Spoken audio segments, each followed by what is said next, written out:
صل على سيدنا ومولانا محمد وعلى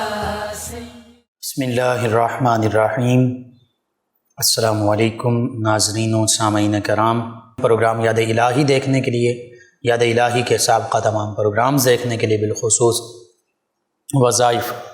دیکھنے، سننے، جاننے اور پڑھنے کے لیے آپ ہمارے یوٹیوب چینل یاد الہی یعنی YAADE_ILAHI یوٹیوب چینل یاد الہی کو سبسکرائب بھی کیجئے، لائک بھی کیجئے، کمنٹس بھی کیجئے،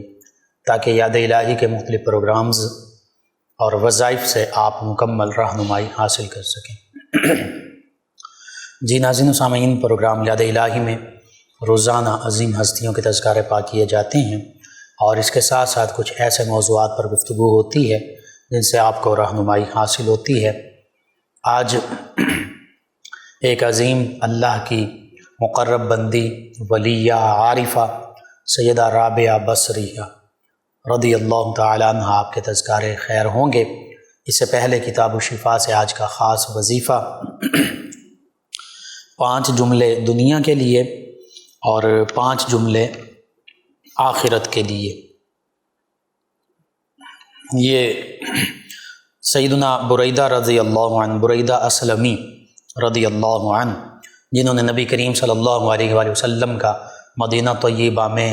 جھنڈوں کے جلوس کے ساتھ استقبال کیا تھا، یہ خود بھی تھے، ان کے ساتھ ان کے 70 یا بعض روایت میں 100 ساتھی جنہوں نے صحابیت کا شرف پایا۔ پہلے بظاہر نبی کریم صلی اللہ علیہ وآلہ وسلم کو گرفتار کرنے یا معاذ اللہ شہید کرنے کے لیے آ رہے تھے۔ جب نبی کریم صلی اللہ علیہ وآلہ وسلم کے رخ زیبا پر نظر پڑی تو بس نبی کریم صلی اللہ علیہ وآلہ وسلم کے نورانی حسن و جمال کو دیکھ کر ہی سمجھ گئے کہ یہ حقیقت میں اللہ کے محبوب ہیں، اللہ کے سچے نبی، سچے رسول ہیں۔ تو سیدنا بریدہ اسلمی اور ان کے دیگر ساتھی جو 70 سے 100 تک تھے، انہوں نے اسلام قبول کیا، اور پھر چونکہ پگڑیاں باندھی ہوئی تھیں، اسلحہ ان کے پاس تھا، نیزے اٹھائے ہوئے تھے، تو آقا کریم صلی اللہ علیہ وآلہ وسلم کی بارگاہ میں انہوں نے عرض کیا کہ یا رسول اللہ صلی اللہ علیہ وسلم، ہم آپ کے غلام بن چکے ہیں، تو اب عظیم الشان آپ کا استقبال ہوگا شان و شوکت کے ساتھ۔ اور اپنی پگڑیاں اتاری، نیزوں پر باندھی اور جھنڈے بنا لیے، ان پگڑیوں کو نیزوں پر باندھ کر،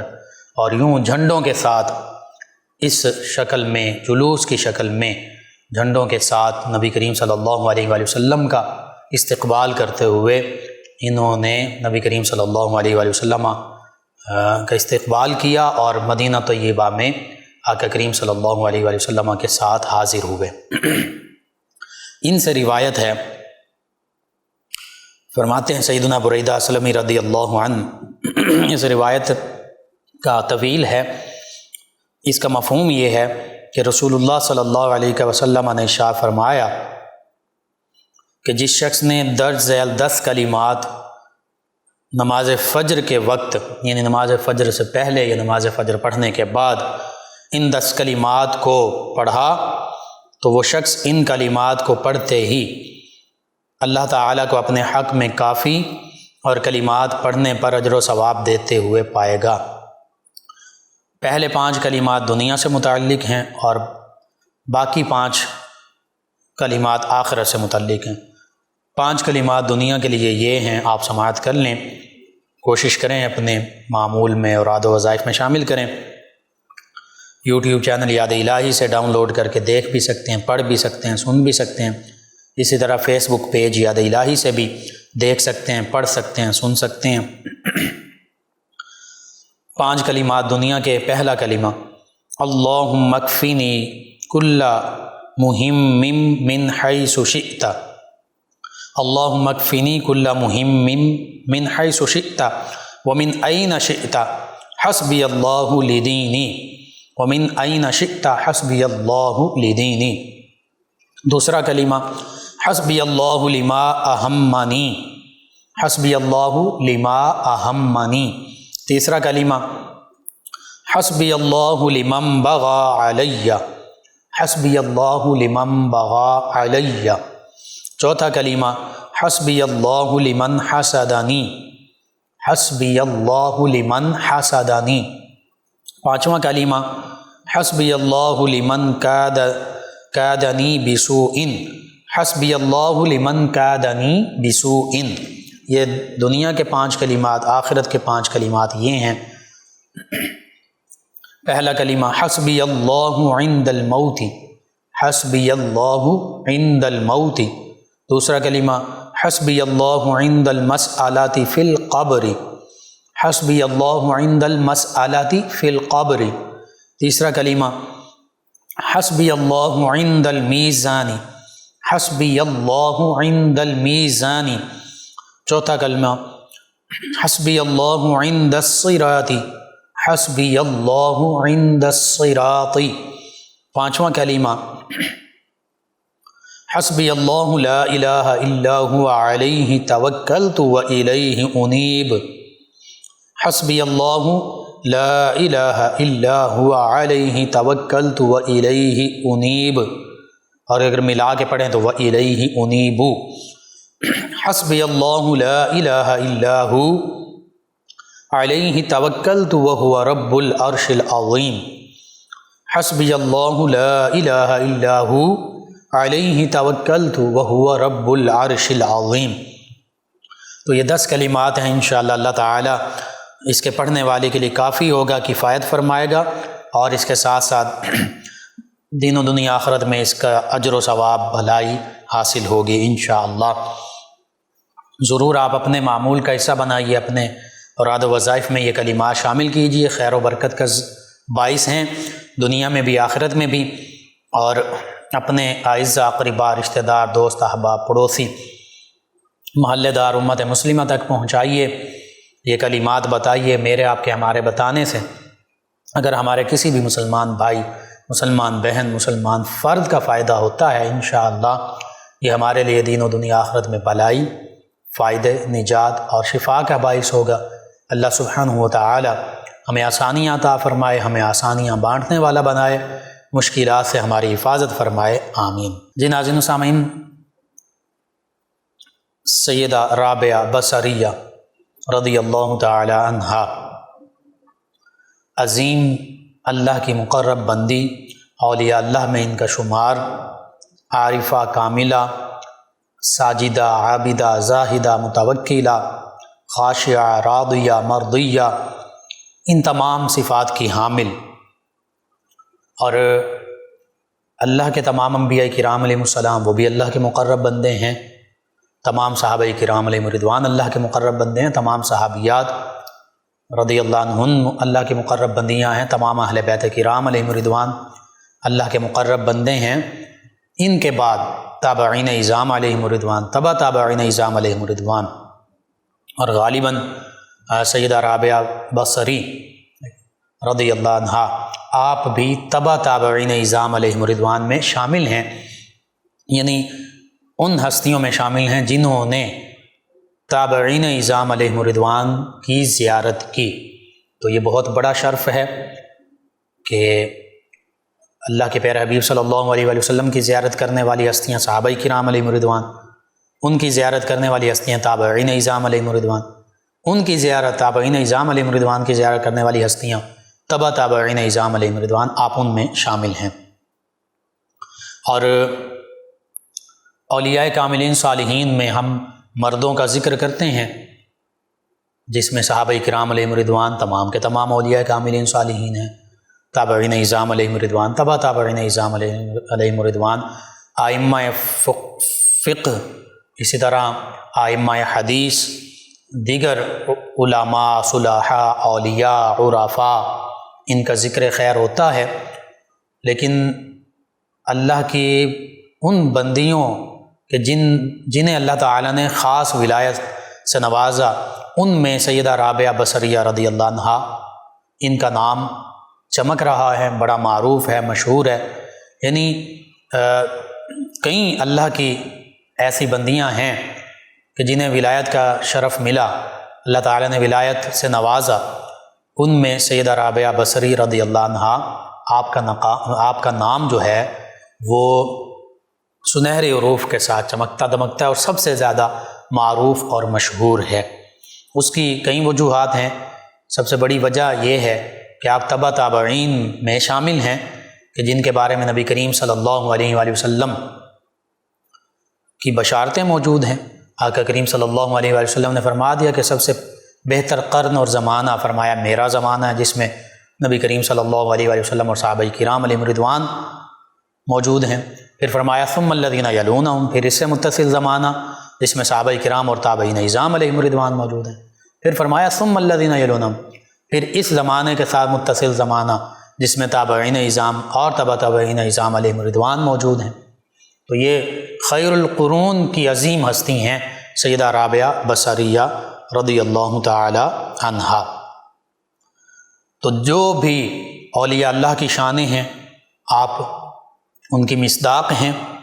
من عمل صالحا من ذکر او انثی وهو مؤمن فلنحینہ حیاتا طیبہ ولنجزینہم اجرہم باحسن ما كانوا یعملون۔ اللہ سبحانہ وتعالی سورۃ النحل میں 14ویں پارے میں ارشاد فرماتا ہے من عمل صالحا، جو کوئی بھی نیک عمل کرے، اعمال صالحہ بجا لائے، اللہ کی رضا اور خوشنودی کا طالب ہو جائے، اپنی زندگی اللہ کے احکام کے تابع کر دے۔ فرمایا من عمل صالحا، جو بھی عمل صالح کرنے والا ہوگا، من ذکر او انثی، چاہے وہ مرد ہو مذکر ہو، او انثی چاہے وہ مؤنث ہو عورت ہو، من عمل صالحا من ذکر او انثی وهو مؤمن، ہاں وہ ہو مومن، شرط صرف ایمان کی ہے، ایمان والے ہوں، چاہے مرد ہوں چاہے ایمان والی عورتیں ہوں۔ من عمل صالحا من ذکر او انثی وهو مؤمن، فرمایا فلنحینہ حیاتا طیبہ، پھر ہم انہیں ضرور بالضرور حیات طیبہ عطا فرمائیں گے، پاکیزہ زندگی عطا فرمائیں گے۔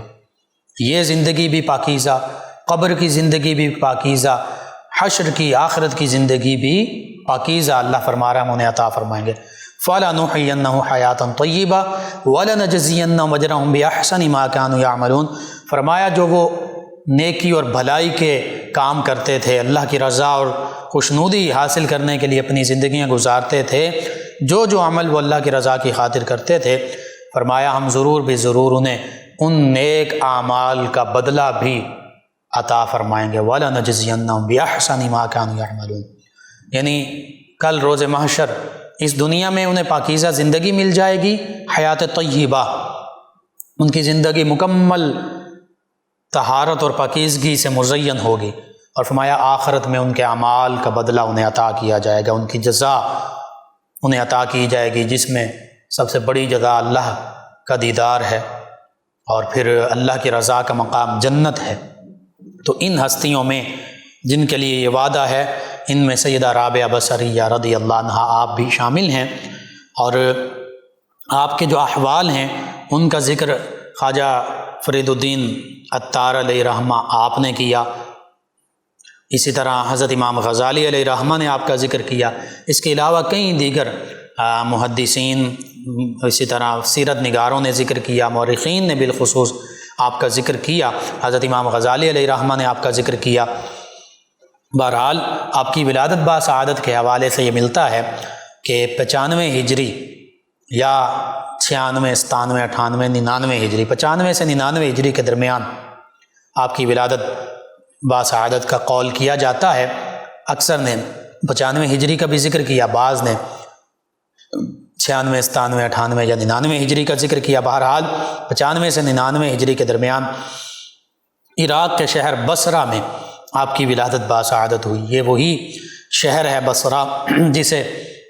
سیدنا عمر فاروق اعظم رضی اللہ عنہ نے اپنے عہد خلافت میں بسایا تھا، اس کی بنیادیں قائم کی تھیں، اس کو تعمیر کیا تھا، اس کی بنیاد رکھی تھی۔ آپ کے والد گرامی شیخ اسماعیل رحمۃ اللہ تعالی علیہ، اللہ کے نیک بندے، اور سیدہ رابعہ بصریہ رضی اللہ عنہ، ان سے پہلے شیخ اسماعیل رحمہ اللہ جو آپ کے والد گرامی ہیں، ان کے ہاں 3 بیٹیوں کی ولادت ہو چکی تھی۔ سیدہ رابعہ بصری رضی اللہ عنہ یہ 4تھی بیٹی ہیں، تو ان کا نام رابعہ رکھا گیا کیونکہ یہ 4تھے نمبر پر تھیں، 4تھی بیٹی تھیں۔ رابعہ کا معنی ہی یہی ہے 4تھی۔ تو جب آپ کی ولادت باسعادت ہوئی یعنی سیدہ رابعہ بصری رضی اللہ عنہا کی،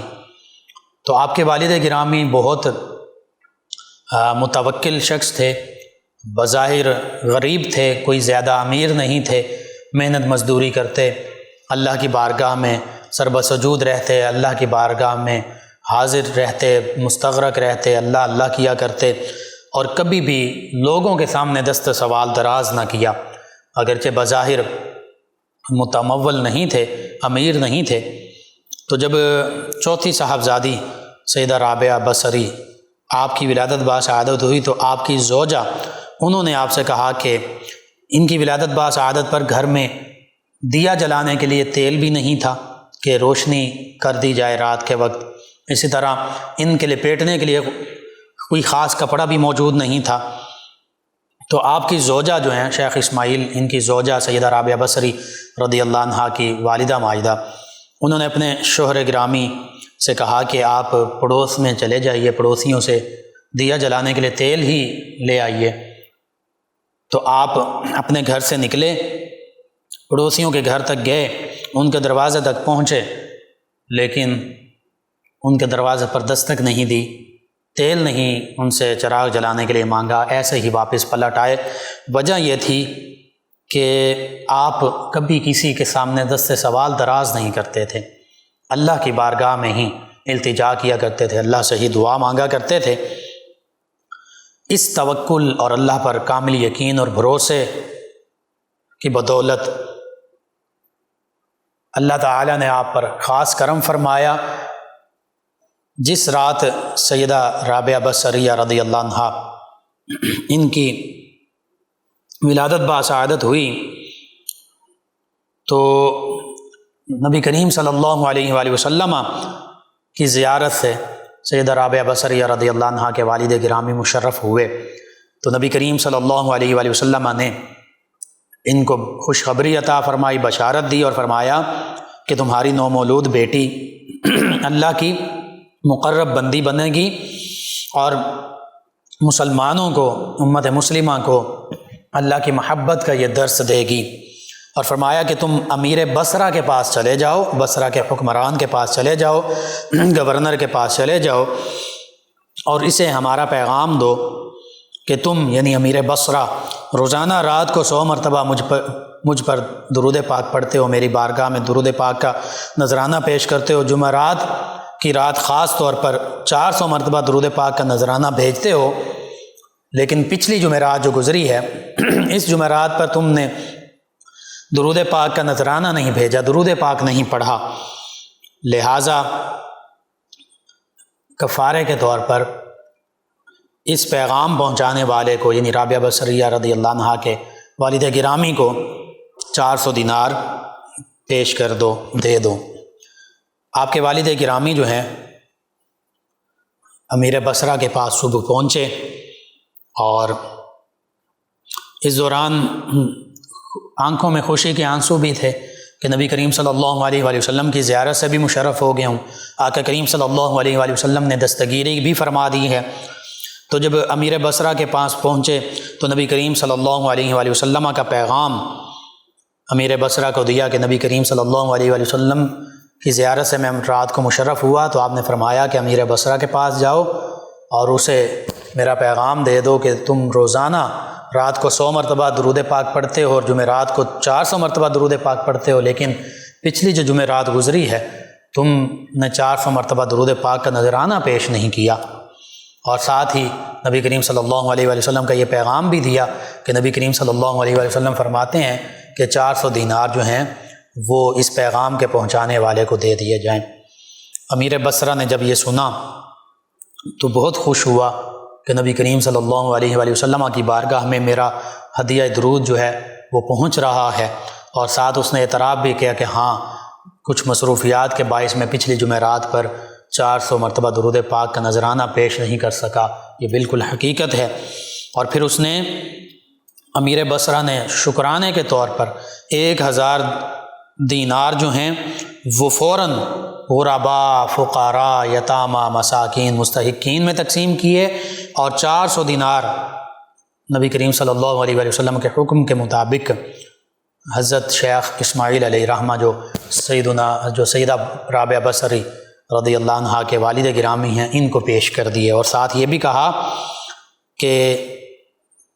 بلکہ ریکویسٹ کی کہ جب بھی آپ کو کسی چیز کی ضرورت ہو بلا جھجک آپ میرے پاس تشریف لے آئیں، میں حاضر ہوں، میں آپ کی خدمت کے لیے ہمہ وقت حاضر رہوں گا۔ لیکن اللہ تعالیٰ کی قدرت کہ اس واقعے کے تھوڑا ہی عرصہ بعد ابھی سیدہ رابعہ بصریہ رضی اللہ عنہا کم سن ہی تھیں، تو ان کے والد گرامی کا وصال ہو گیا۔ اسی اثناء میں بصرہ میں قحط کا معاملہ ہوا، قحط پھوٹ پڑا، یعنی کھانے کی کمی ہوئی۔ اس دوران لوگوں نے ہجرت کرنا شروع کر دی۔ اس ہجرت کے دوران سیدہ رابعہ بصریہ رضی اللہ عنہا کم عمر تھیں اور اپنے گھر والوں سے بچھڑ گئیں۔ اور بعض روایت میں یہ بھی ملتا ہے کہ ڈاکوؤں نے ان کے قافلے پر حملہ کیا تو انہیں قیدی بنا لیا اور ایک امیر دولت مند شخص کے ہاں ان کو بیچ دیا۔ اب یہ غلام بن گئیں اس دولت مند امیر شخص کی۔ جب غلام بنی تو دن کو روزہ رکھتی، راتوں کو نوافل پڑھتیں، اٹھ کر اللہ کی بارگاہ میں سجدہ ریز ہوتیں، دعائیں مانگتیں، گریہ زاری کرتیں، والذین یبیتون لربہم سجدا وقیاما کا پیکر بنی ہوتیں کہ اللہ کے جو خاص بندے اور عباد الرحمن ہیں، اللہ کے مقرب بندے، اللہ کی مقرب بندیاں، اولیاء اللہ، یہ راتوں میں اللہ کی بارگاہ میں سجدہ ریز ہوتے ہیں، اللہ کی بارگاہ میں حاضر ہو جاتے ہیں، قیام کرتے ہیں، یعنی نوافل پڑھتے ہیں، نماز ادا کرتے ہیں، عبادت کرتے ہیں، سجدہ ریز ہوتے ہیں، اللہ اللہ کرتے ہیں اور گریہ زاری کرتے ہیں۔ وَاذْكُرِ اسْمَ رَبِّكَ وَتَبَتَّلْ إِلَيْهِ تَبْتِيلًا، ہر ایک سے کٹ کر دنیا و ما فیہا سے علیحدہ ہو کر اللہ کا نام لیتے ہیں، اللہ کو یاد کرتے ہیں۔ تو ان کا جو مالک تھا وہ ان سے کافی دن کے اوقات میں کام لیتا، تھک جاتی ہیں، لیکن رات کے وقت اللہ کی بارگاہ میں سر بسجود ہو جاتی، سجدہ ریز ہو جاتی اور رو رو کر گڑ گڑا کر دعائیں مانگتی، اور ایسی دعائیں مانگتی کہ ایک رات ان کا جو مالک تھا، جن کی یہ غلام تھیں، کنیز تھیں، انہوں نے رونے کی آواز سنی، مالک نے رونے کی آواز سنی، آقا نے تو اٹھا، تو رونے کی آواز جس جانب سے آ رہی تھی اس جانب چلا تو دیکھا کہ اس کی غلام، اس کی کنیز سیدہ رابعہ بصری رضی اللہ عنہا رو رہی ہیں اور زار و قطار روتے ہوئے اللہ کی بارگاہ میں دعا مانگ رہی ہیں، اور دعا میں کیا مانگ رہی ہیں، کیا آہوزاری کر رہی ہیں، یہ عرض کر رہی ہیں کہ اللہ تو میرے حالات جانتا ہے، میں کنیز ہوں، میرا مالک مجھ سے دن کے اوقات میں کام لیتا ہے، میں گھر کے کام کرتی ہوں، سارے معاملات، تو میں تیری بارگاہ میں کما حق حاضر نہیں ہو سکتی، جس طرح تیری عبادت کا حق ہے، عبادت کے لیے حاضر نہیں ہو سکتی، تو اب میں تیری بارگاہ میں حاضر ہو گئی ہوں، میری خطاؤں کو، میری کمی کوتاہی کو معاف فرما دے، مجھے اپنی بارگاہ میں حاضر رہنے کی توفیق عطا فرما۔ بہرحال رو کر جب یہ گریہ زاری کر رہی ہیں اور یوں دعائیں مانگ رہی ہیں اور اپنی عاجزی انکساری کا اظہار کر رہی ہیں، اپنی مشکلات، اپنی مجبوریوں کا ذکر کر رہی ہیں کہ اللہ میں غلام ہوں تو دن کے اوقات میں اس طرح عبادت نہیں کر سکتی، تو بس جب ان کے مالک نے یہ سارا واقعہ دیکھا تو اس کا دل بھی پسیج گیا، خوف خدا سے اس کا دل لرز اٹھا۔ صبح کے وقت اس نے رات کو یہ فیصلہ کیا کہ اب میں انہیں آزاد کر دوں گا اور ان کی خدمت کروں گا۔ جب صبح کا وقت ہوا تو سیدہ رابعہ بصریہ رضی اللہ عنہا سے اس نے کہا کہ میں آپ کو اللہ کی رضا کی خاطر آزاد کرتا ہوں، اور میری خوش نصیبی ہوگی اگر آپ اسی گھر میں قیام کریں، یہیں ٹھہریں، میں آپ کی خدمات سر انجام دیتا رہوں گا، اور اگر آپ جانا چاہیں آپ آزاد ہیں، جیسی آپ کی مرضی۔ تو سیدہ رابعہ بصریہ اور پھر ساتھ معافی بھی مانگی کہ اگر مجھ سے کوئی ظلم زیادتی ہو گئی تو وہ بھی مجھے معاف کر دیجیے۔ تو سیدہ رابعہ بصریہ رضی اللہ عنہا، ان کے حوالے سے یہ ملتا ہے کہ اللہ کی یاد میں محو ہو گئیں، انہوں نے پھر عزلت نشینی اختیار کی، تنہائی اختیار کی، اور اللہ کا ذکر کرتی، نماز پڑھتی،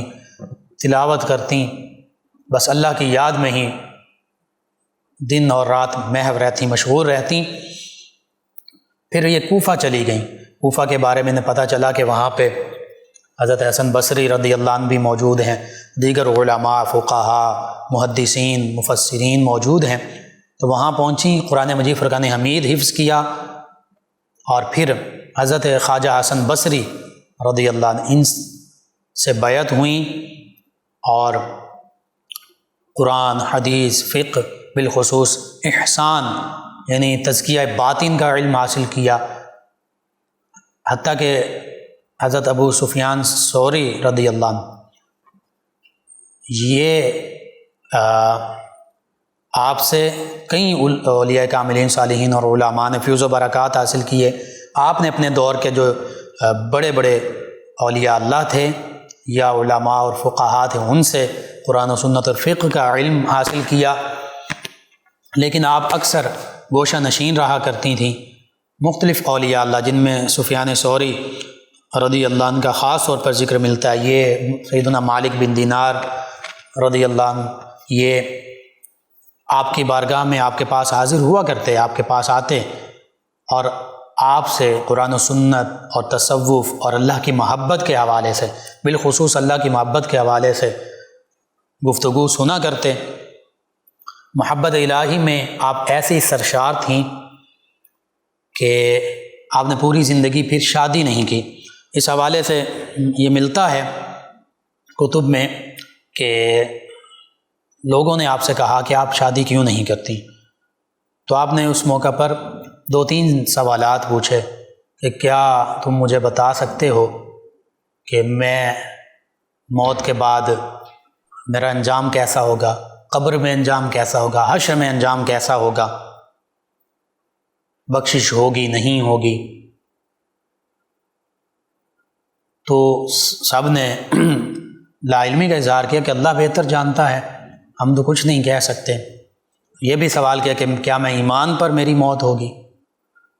تو جب سب نے کہا کہ ہم نہیں جانتے، تو آپ نے کہا جس عورت کو، جس اللہ کی بندی کو اتنے غم لاحق ہوں، وہ کیسے عقد کر سکتی ہے، وہ کیسے شادی کر سکتی ہے؟ یہ آپ کا معاملہ تھا۔ اگرچہ نکاح کرنا سنت ہے عام حالات میں، بعض حالات میں واجب بھی ہوتا ہے، بعض اوقات میں فرض بھی ہو جاتا ہے، اور بعض اوقات میں اس کے برعکس بھی معاملہ ہوتا ہے، لیکن آپ کا یہ ایک انداز تھا اور یہ حقیقت تھی کہ اللہ کی یاد میں اس طرح محو رہتی تھیں، اللہ کا خوف، تقوی، خشیت یوں آپ پر غالب تھا کہ آپ کے دل میں کبھی شادی کا خیال ہی نہیں آیا۔ حتیٰ کہ آپ کو کئی لوگوں نے، امیرہ بصرہ کے حوالے سے بھی ملتا ہے کہ اس نے بھی عقد کا پیغام بھیجا لیکن آپ نے قبول نہیں کیا۔ بہرحال حضرت سفیان ثوری رضی اللہ عنہ یہ خود امیر المومنین فی الحدیث کہلاتے ہیں، لیکن یہ آپ کی بارگاہ میں حاضر ہوتے اور اللہ کی محبت کے حوالے سے آپ کا کلام سنتے۔ آپ کے حوالے سے یہ بھی ملتا ہے کہ عربی اشعار بھی آپ نے کہے، ان عربی اشعار میں بھی اللہ ہی کی محبت کا ذکر ہے، اللہ کی بارگاہ میں التجا، فریاد کا ذکر موجود ہے۔ بہرحال آپ اکثر جذب کی کیفیت میں رہا کرتی تھیں، یعنی اللہ تعالیٰ کی طرف سے انوار و تجلیات کا نزول ہوتا تو آپ ان کو جذب کرتیں اور اللہ کی محبت میں وارفتہ رہتیں، اللہ کی محبت میں ایسے ایسے جملے، ایسے ایسی گفتگو کرتیں کہ لوگ حیران ہو جاتے۔ ایک مرتبہ آپ کے حوالے سے یہ موجود ہے کہ بصرہ کی گلیوں میں آپ موجود ہیں اور ایک ہاتھ میں مشعل آگ کا الاؤ اٹھایا ہوا ہے، ایک ہاتھ میں پانی کا برتن ہے۔ لوگوں نے پوچھا کہ آپ کیا کرنے جا رہی ہیں، یہ آگ کیوں اٹھائی ہوئی ہے، یہ پانی کیوں اٹھایا ہوا ہے؟ تو آپ نے جواب دیا کہ میں آگ سے جنت کو جلانے جا رہی ہوں اور پانی سے دوزخ کی آگ بجھانے جا رہی ہوں۔ لوگوں نے پوچھا یہ کیا وجہ ہے؟ فرمایا کہ اس لیے کہ لوگ جنت کے لالچ میں عبادت کرتے ہیں یا جہنم کے آگ کے خوف سے عبادت کرتے ہیں۔ فرماتی ہیں کہ میں یہ معاملہ اس لیے کرنے لگی ہوں تاکہ لوگ جنت کے لالچ اور جہنم کی آگ سے بچنے کے خوف سے عبادت نہ کریں، بلکہ اللہ کی محبت، اللہ کی رضا اور خوشنودی کے لیے اللہ کی عبادت کریں کہ اللہ ہمارا رب ہے، معبود ہے، اس نے ہمیں پیدا فرمایا، تو اس لیے اللہ کی محبت، اللہ کی جو نعمتیں ہیں اس کا شکرانہ ادا کرتے ہوئے محبت اور رضا کے طور پر اللہ کے خوشنودی حاصل کرنے کے لیے اللہ کی عبادت کی جائے، نہ کہ جنت کی طلب یا جہنم سے بچنے کے لیے۔ اسی طرح کسی نے سر پر پٹی باندھی سر درد کی وجہ سے، آپ نے پوچھا یہ پٹی کیوں باندھی ہے؟ تو انہوں نے کہا سر میں درد ہے اس لیے پٹی باندھی۔ آپ نے فرمایا کہ اللہ کے شکوہ اور شکایت کی پٹی تو تم نے باندھ لی کہ سر میں درد ہے، لیکن جو اللہ کی نعمتیں ہیں کبھی اس کا بھی شکر ادا کیا؟ اسی طرح کسی نے پوچھا کہ کیا آپ شیطان سے نفرت کرتی ہیں؟ تو آپ نے فرمایا کہ اللہ کی محبت نے میرے دل میں اتنی جگہ ہی نہیں چھوڑی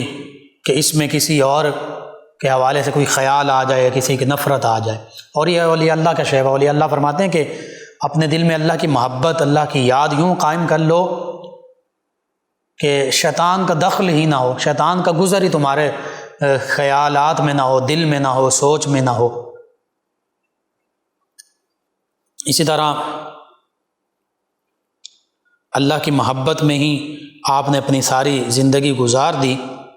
اور پھر اللہ ہی کی محبت میں آپ گفتگو کیا کرتی تھیں۔ بالخصوص آپ کی گفتگو ہوتی وہ قلیل ہوتی، آپ زیادہ گفتگو نہیں کرتی تھیں، تنہائی پسند تھیں، تنہا رہتی تھیں، خاموش رہتی تھیں، دن میں روزے رکھتی تھیں، راتوں کو بھی نوافل پڑھتی تھیں، اللہ اللہ کرتی تھیں، ہر لمحہ اللہ کی یاد میں مشغول رہتی تھیں،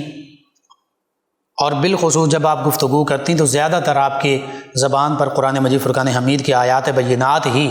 جاری رہتی۔ لوگوں نے اس حوالے سے پوچھا تو آپ نے فرمایا کہ فرشتے جو ہیں وہ ہماری ہر عمل لکھ رہے ہیں، ہر گفتگو لکھ رہے ہیں، تو میں نہیں چاہتی کہ میری گفتگو جو ہے وہ قرآن و حدیث اور اسلام کے تعلیمات سے ہٹ کر عام گفتگو ہو اور فرشتے اس کو میرے نامہ اعمال میں لکھیں۔ اس لیے میری کوشش ہوتی ہے کہ اچھی گفتگو، حدیث مبارکہ، بالخصوص قرآن مجید فرقان حمید کی آیات بینات ہی لوگوں کے سوال کا جواب ہوں۔ حضرت امام غزالی علیہ رحمہ نے احیاء علوم الدین میں آپ کے حوالے سے لکھا کہ سیدہ رابعہ بصری رضی اللہ عنہا نے اپنے اشعار میں اللہ کی محبت کا ذکر کیا ہے، اللہ کی بارگاہ میں التجائیں کی ہیں، اور آپ کے جو اشعار ہیں جب وہ پڑھے جائیں تو ان سے یہ پتہ چلتا ہے کہ اللہ ہی کی محبت کا پیغام لوگوں کو دیتی تھیں۔ والذین آمنوا اشد حبا للہ، اللہ فرماتا ہے کہ جو ایمان والے ہیں، کامل ایمان والے، وہ تو اللہ سے ٹوٹ کر محبت کرتے ہیں، اللہ سے بہت زیادہ محبت کرتے ہیں، شدید محبت، اشد حبا للہ، اللہ کی محبت ان کے دلوں میں اشد ہے، بہت زیادہ ہے۔ یہی اولیاء اللہ کا طریقہ رہا، یہی سیدہ رابعہ بصری رضی اللہ عنہا آپ کا معاملہ تھا، اور اللہ کے خوف سے ہمیشہ آپ روتی رہتی۔ اور آپ کے حوالے سے یہ بھی ملتا ہے کہ آپ اس وقت جو کھردرا لباس ہوتا تھا، موٹا لباس، اور جسے عام طور پر لوگ عام لباس کہتے تھے، وہ آپ پہنا کرتی تھیں۔ جب آپ کا وصال ہوا، اس حوالے سے یہ ملتا ہے کہ 185 ہجری میں آپ کا وصال ہوا، تقریباً 88 سے 90 برس آپ کی عمر تھی، اور جب آپ کا وصال ہوا تو اللہ کی ایک بندی نے، ایک عورت نے آپ کو خواب میں دیکھا، تو اس نے جب دیکھا کہ آپ نے ریشمی قیمتی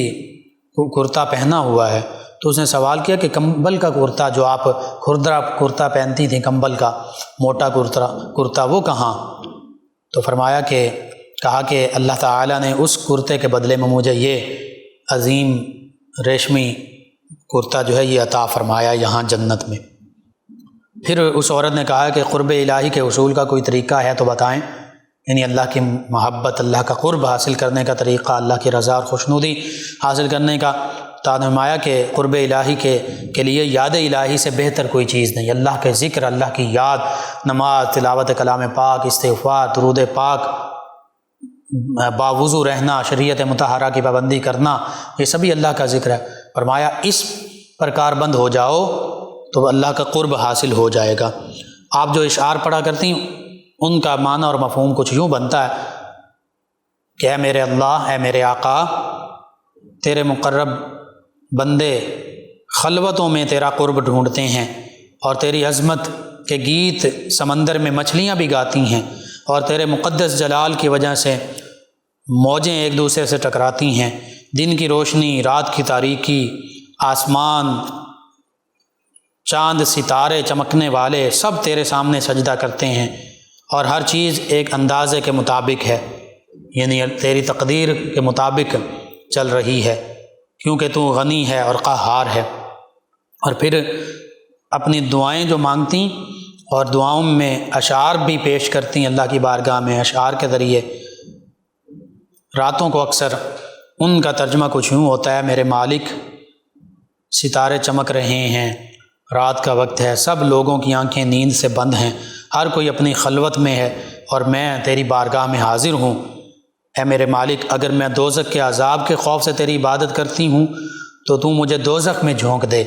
اور اگر میں جنت کی توقع میں تیری عبادت کرتی ہوں تو مجھے جنت سے محروم کر دے، لیکن اگر میں محض تیری رضا کی خاطر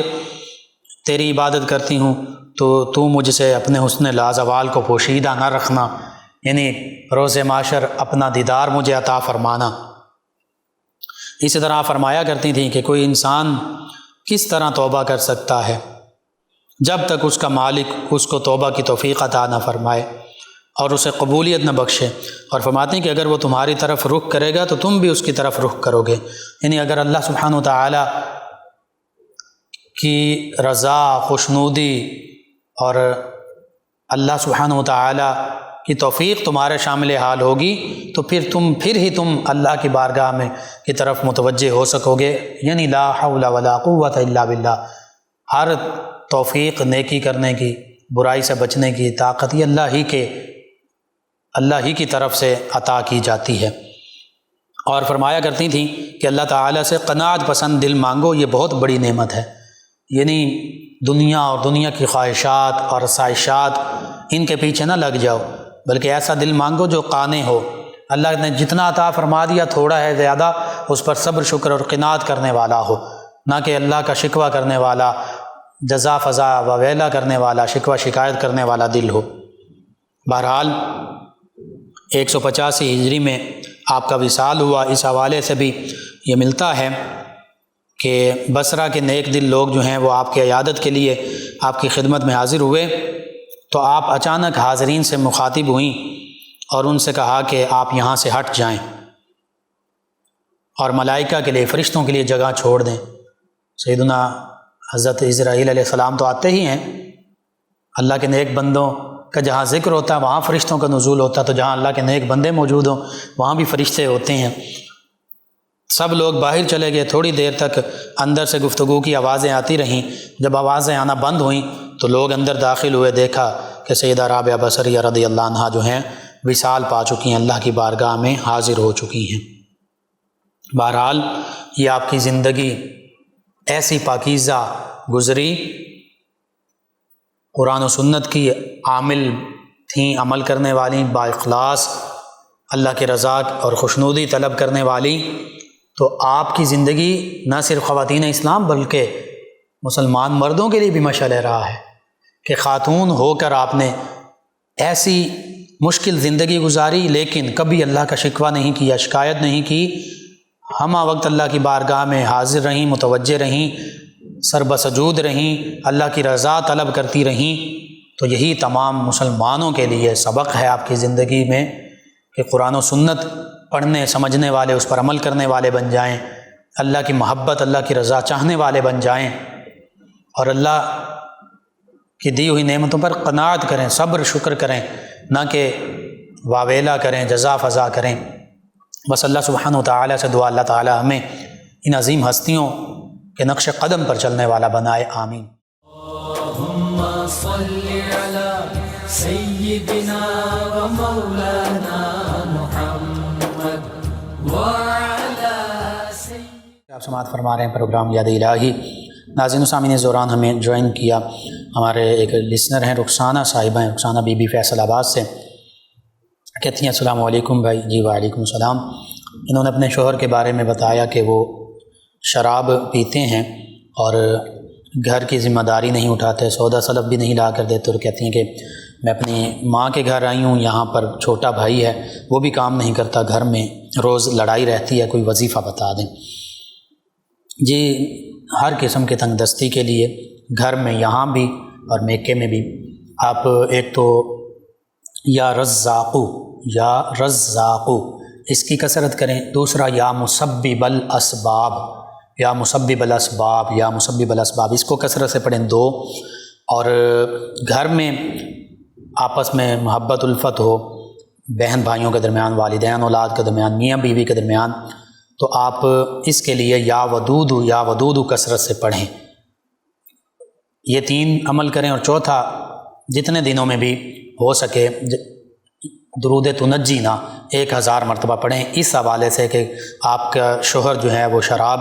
پینے سے ہٹ جائیں اور گھر کے معاملات، آپ کے ازدواجی عائلی معاملات بہتر ہو جائیں۔ اللہ تعالیٰ بہتری فرمائے گا۔ نماز اور تلاوت کی بھی آپ پابندی کریں۔ ایک اور لسنر انہوں نے کہا کہ شادی کا وظیفہ بتا دیں۔ جی لڑکوں کے لیے سورہ اخلاص ہے، 90